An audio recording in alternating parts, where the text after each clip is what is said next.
Bonjour à toutes et à tous, j'espère que vous allez bien. Je voudrais revenir sur la vidéo d'hier, sur la question de la censure, de la régulation et de l'autorégulation dans le cinéma américain qui a débouché sur la notion de politiquement correct. Et j'ai dit hier, grosso modo, que le politiquement correct est du réchauffé. C'est une idéologie low cost réchauffée au micro-ondes et que les Américains nous ont refourgué. Alors je ne voudrais pas donner l'impression que je sois anti-américain, loin de là, j'admire la grande civilisation américaine dans ce qu'elle a de plus beau, notamment sa puissance d'innovation, sa puissance militaire. La virilité américaine est attirante, c'est encore un des rares pays qui n'a pas été castré et qui veut encore projeter sa puissance. Parfois il se trompe lourdement, comme au Moyen-Orient, parfois il a raison. Et je pense que nous sommes encore bien lotis dans un monde gouverné où les Américains sont le gendarme. Demain, quand le gendarme américain sera parti, je pense qu'on sera moins heureux à traiter avec d'autres cultures. Mais bon, peu importe. Donc je ne suis pas du tout anti-américain. Je suis juste un amoureux des civilisations. Et je pense que nous devons défendre notre civilisation, qu'elle soit maghrébine, arabe, européenne, française ou américaine. Et je suis aussi conscient que les civilisations transmettent. Elles transmettent leurs maladies aussi. Plus elles sont puissantes, plus elles ont tendance à transmettre leurs maladies, à exporter leurs problèmes. Et les Américains, malheureusement, exportent leurs problèmes depuis 50 ans. Nous le voyons avec l'ultra-violence dans le cinéma, nous le voyons avec la pornographie. Elle n'est pas venue de Calcutta, la pornographie, elle est venue de certains studios pas très loin de Los Angeles. Ils exportent leurs préjugés raciaux, leur lecture racialiste des choses, qui est tout à fait toxique, j'ose dire le mot, et qui est en train de nous empoisonner, et qui n'a rien de français.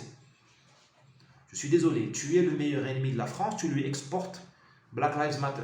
Et là, tu empoisonnes le débat français. Voilà, donc on arrive bientôt à 2 minutes 20, donc sur Twitter, la vidéo va s'arrêter. J'invite mes amis de Twitter à cliquer sur le lien pour poursuivre la vidéo tranquillement sur YouTube. Voilà, je voudrais dire aussi également, j'attends que la vidéo s'arrête et puis on poursuit.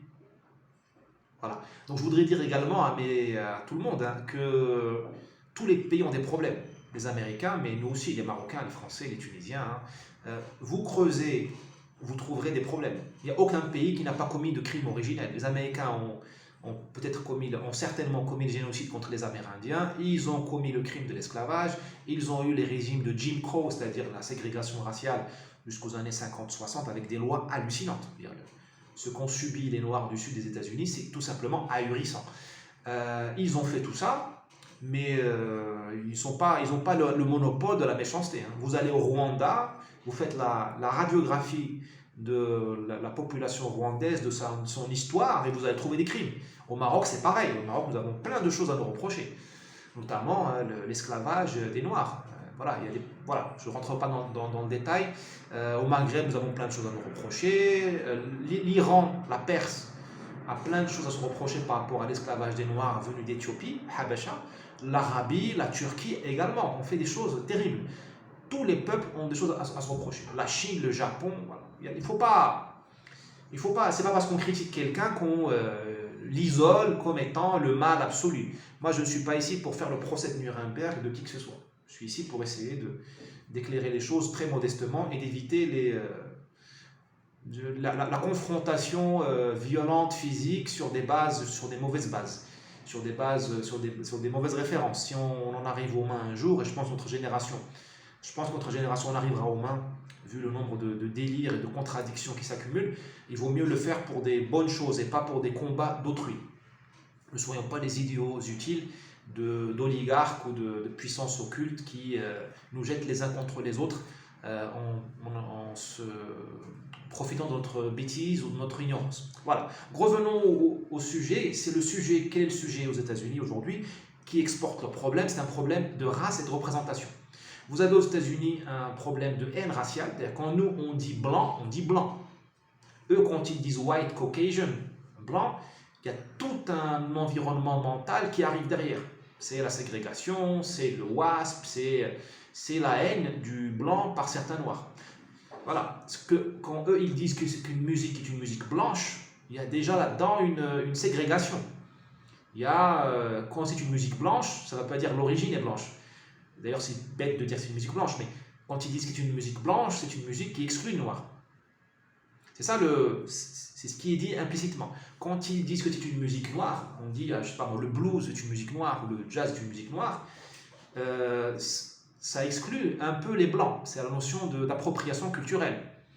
Quand Elvis Presley a commencé à chanter, a commencé à avoir du succès dans les années 52, 53, 54, il s'est fait accuser de voler les musiques des Noirs.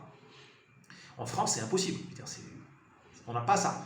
Donc, aux États-Unis, quand on dit noir et blanc, il y a une notion d'hostilité. Quand on dit minorité, il y a une notion d'hostilité par rapport à une majorité qui serait porteuse de tous les maux. La majorité blanche, protestante. Voilà, il y a cette hostilité-là n'existe pas en France, grâce à Dieu. Je vous rappelle, quand les Américains ont débarqué avec les troupes de Pershing en 1917 ou en 1944-45, ils ont été, les Noirs, les GI, les Noirs de l'armée américaine ont été bien accueillis en France. Ils ont été surpris de pouvoir entrer dans les mêmes bars que les Blancs, dans les mêmes bordels que les Blancs. Il faut dire les choses comme elles sont. Le sexe est un grand séparateur. L'armée américaine, on a des archives, a écrit des protestations aux autorités françaises parce que trop libéral avec les gens de couleur, comme on disait à l'époque, colored people. Les Français ont été, surtout en Normandie, en Bretagne en 1945, ont été ahuris de voir les tribunaux militaires américains condamner à la chaîne, enfin condamner plus sévèrement les soldats noirs que les soldats blancs.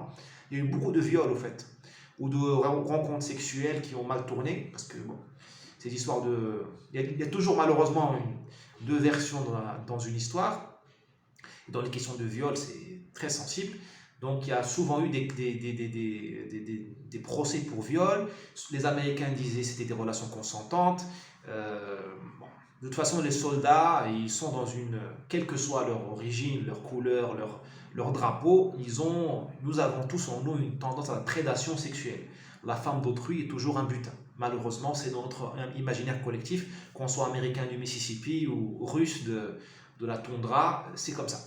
Donc je pense qu'il y a eu plus de viols que d'accusations calomnieuses. En tout cas, les Français ont été ahuris de voir les Américains condamner très facilement les soldats noirs américains je crois que c'était la mort, ou aux travaux forcés, et pas les Blancs. Voilà. Donc la France, c'est pas les États-Unis.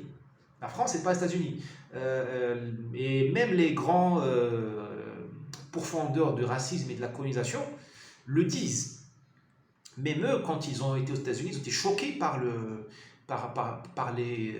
la ségrégation. Même le grand Frantz Fanon qui a écrit Les damnés de la terre, même lui, il disait les États-Unis, ce pays de lyncheurs. Moi, je trouve qu'il était largement dans l'exagération. Les États-Unis ne sont pas un pays de lyncheurs. Mais bon, même lui, il disait ça. Il disait pas ça de la France. Léopold Sédar Senghor s'est fait traiter de sale nègre à Paris. Et il aurait répondu le nègre t'emmerde. Réponse magnifique. Le nègre t'emmerde. Magnifique. Apparemment, quelqu'un passé en voiture, il a baissé la vitre et lui a dit sale nègre. Et Senghor a répondu le nègre t'emmerde. Mais quand même, Senghor, il a inventé la négritude à Paris. Elle n'a pas été inventée en Afrique ni aux États-Unis. Et Senghor a été agrégé de grammaire en France dans les années 40. Bon, au même moment, aux États-Unis, il y avait des universités pour noirs et des universités pour blancs. Il y avait la ségrégation dans les États du Sud. Frantz Fanon a été formé en France. Martinique a été formé en psychiatrie en France. Donc, les deux étaient admis dans des circuits, dans des familles françaises. Les Vietnamiens qui sont venus étudier la médecine en France, à partir de 1910, 15, 1920, il y a eu pas mal de Vietnamiens qui sont venus étudier, notamment un certain Ho Chi Minh. Bon, il n'a pas étudié la médecine, il n'a pas vraiment étudié, il a fait de la politique. Il a eu raison. C'est un chemin plus court pour la gloire. Mais bon, blague à part, les Vietnamiens qui sont venus étudier en France, ils ont été ahuris d'être admis dans les familles de leurs professeurs, de la Sorbonne par exemple. Ils ont dit, mais parce qu'en Indochine, il y avait l'apartheid racial, disons, entre les Asiatiques et les Blancs, les Français. En France, il n'y avait pas l'apartheid. Ils avaient des petites copines françaises, ils allaient au nightclub, on disait le dancing, et ils allaient le dimanche déjeuner chez leur professeur français de souche. Voilà, donc la France, ce n'est pas les États-Unis. Je ne dis pas que la France n'a pas commis de crimes, mais comme je l'ai dit tout à l'heure, tous les pays ont commis des crimes. Donc il ne faut pas non plus... Mais les crimes français sont différents des crimes américains. D'où mon idée, n'importons pas bêtement, sottement, par la mode, les problèmes américains. Les problèmes américains s'exportent par la cérémonie des Oscars, ce qui est devenu pitoyable. Regardez ce que sont devenus les Césars. Nous faisons que copier bêtement les problèmes américains. Les problèmes américains s'exportent par le rap. Moi, je suis un enfant du hip-hop, ces années 90, c'est ma jeunesse au Maroc. Le hip-hop était une ouverture pour moi. Nous n'avions pas d'internet, nous avions une chaîne de télévision, voire deux. La deuxième était payante et mon père ne voulait pas payer le service public. Bon, peu importe, j'en parlerai un autre jour. Nous avions une ou deux paraboles qui captaient quelques canaux européens, notamment TV5. Et MTV, c'était notre fenêtre sur les États-Unis. Sur les nanas, sur la libération sexuelle, sur la jeunesse, sur l'argent, sur la Californie, sur la... Voilà, nous avons rêvé de ça. Mais aujourd'hui, qu'est devenu le hip-hop? Vous savez, c'est une arme de destruction massive, des liens entre les blancs et les noirs. J'exagère à fond, mais vous voyez ce que je veux dire. Je vous mets au défi. Prenez les 10 premières chansons de rap en France qui cartonnent aujourd'hui. D'ailleurs, le rap est la première musique française aujourd'hui, le premier genre musical. Prenez les 10 premières chansons qui cartonnent et regardez obligez-vous à écouter les lettres, les lyrics, les paroles. Obligez-vous à écouter ça. Et je vous mets au défi de passer une chanson sans écouter ni que la France, ni que la police, ni que ta mère. Ou voilà, bon, je vais pas vous sombrer dans la vulgarité. Voilà. Donc ce rap-là exporte cette logique de concurrence raciale, pour pas dire de haine raciale. Ce rap-là, ce hip-hop-là, interdit le pardon. Les Américains ne se sont pas encore pardonnés, même si Obama a été élu 2 fois. Donnez-moi un pays d'Afrique qui élise un blanc, ou un métis. Obama était métis. Et métis. Donnez-moi un pays arabe qui élise un juif, ou qui élise un noir. Un seul pays arabe, à part le Soudan, voilà, qui est un pays noir. Noir arabe, peu importe, on ne va pas rentrer dans les détails. Voilà, les Américains ont fait ça, et ils ne sont toujours pas pardonnés entre eux. Leur problème est très grave. Ce n'est pas le problème français. L'exportation des problèmes américains se passe par la faculté, hein, les études post-coloniales, décoloniales, tout ça, on ne va pas rentrer là-dedans. Voilà, le contexte que je voulais poser. Nous avons suffisamment, pour conclure, je dirais que nous avons suffisamment de problèmes en France comme ça, avec le déclassement social, le déclassement diplomatique de la France, l'émergence de la Chine, le défi lancé par la Russie auquel nous ne savons pas répondre. Nous insultons les Russes au lieu de leur faire avec eux une discussion d'homme à homme et de faire un partenariat, parce que l'Europe sans Russie est juste une colonie de vacances pour riches retraités. Nous avons l'affaissement, malheureusement, de la puissance américaine. Nous ne répondons pas à cet affaissement, à part en baisant la main de nos seigneurs et en demandant toujours plus d'OTAN. Nous disons papa, papa, sauf moi. Et le papa, il veut que nous nous émancipons. Le papa, c'était Trump. Quand Trump nous a dit « émancipe-toi, tu as 18 ans, sors du cocon familial et va louer ton appart tout seul », c'est ce qu'il a dit aux Européens. Il leur a dit « j'en ai marre de financer l'OTAN à votre place ». Nous lui avons craché dessus comme des adolescents attardés. Et là, les temps ont changé, nous sommes heureux puisque nous avons notre petite chambre d'adolescents avec l'internet payé par papa, mais nous restons des adolescents. Enfin, l'Europe des eunuques, l'Union des eunuques. Voilà, donc nous avons suffisamment de problèmes pour ne pas importer les problèmes américains. Tout simplement. Et les Américains ne vont pas plus nous respecter si nous nous transformons dans une annexe du Bronx. Hollywood ne respecte pas plus le cinéma français depuis qu'il a fait la cérémonie des Césars déplorable, où on a la guerre entre les Noirs et les Blancs, les minorités et la majorité. Les États-Unis ne vont pas plus nous respecter si nous bariolons, si nous portons leur couleur. Le monde respecte la France, éternelle. Le monde respecte l'Europe, éternelle. Vous savez, pour un Chinois, l'Europe, c'est Michel-Ange, c'est Machiavel, c'est Dante. Pour un Sénégalais, l'Europe, c'est pas Annick ta mère. Pour un Sénégalais, l'Europe, c'est pas le rap. La France, c'est pas le rap. Pour un Sénégalais, l'Europe, c'est Versailles. Pour Sédar Senghor, le chantre de la négritude, l'Europe, c'est la Normandie. D'ailleurs, il s'est marié avec une Française, il est parti vivre en Normandie. L'Europe, c'est les paysages de Deauville. La France, c'est le Périgord. La France, c'est la démocratie. C'est ça le... Il n'y a que les Français aujourd'hui pour vouloir se travestir. J'ai rien contre le travestissement, mais ça marche pour le carnaval. Quand c'est fait tous les jours, vous avez commencé à vous poser des questions. Nous ne sommes pas des Américains. Cela ne veut pas dire que nous sommes les ennemis des Américains. Non. Les Américains ont besoin d'amis. Ils ont besoin de partenaires forts, qui ont des muscles. Ils n'ont pas besoin de larbin. Ils n'ont pas besoin de larbin. L'OTAN n'a pas besoin de larbin. Ils ont besoin d'amis, parce que la guerre qui vient, ou la confrontation qui vient, se fera entre géants. Et les Américains ont besoin d'amis, d'alliés. Ils n'ont pas besoin de larbin. Voilà, donc il ne faut pas être anti-américain de manière primaire, ni atlantiste de manière primaire. Vous savez, les atlantistes baisent babouche. Vous savez, on n'a pas besoin de baiser la babouche, d'embrasser la babouche pour les babouches du chef pour être aimé. Voilà, ni méprisé, ni mépris, ni hostilité, collaboration. Donc réglons nos problèmes, reconnaissons nos problèmes, devenons plus forts, et là nous allons être respectés. Voilà, n'importons pas les problèmes d'autrui. Nous avons suffisamment, comme disent les Américains, je vais me rappeler, c'est une très belle expression je trouve en anglais, très percutante comme l'anglais percutant. I have enough fish to fry.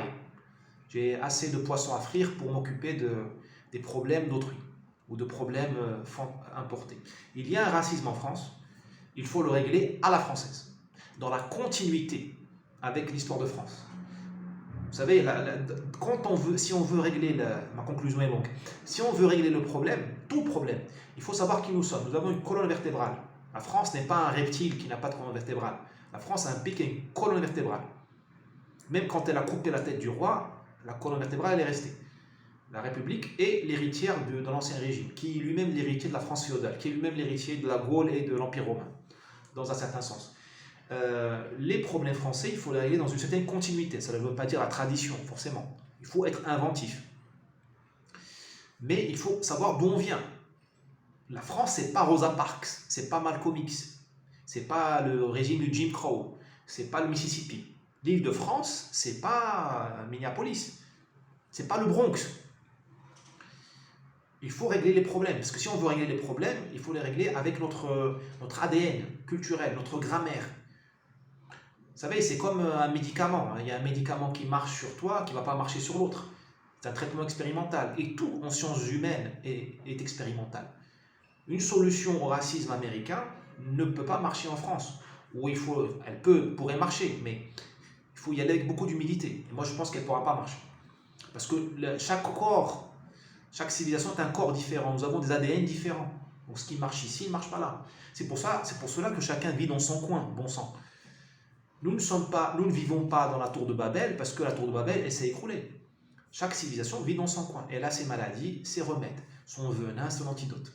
Donc inventons l'antidote français, européen au racisme qui existe, aux discriminations. Et nous en serons plus heureux et plus forts. Et nous serons respectés. Allez, à plus. Merci pour votre patience et votre attention. Ciao.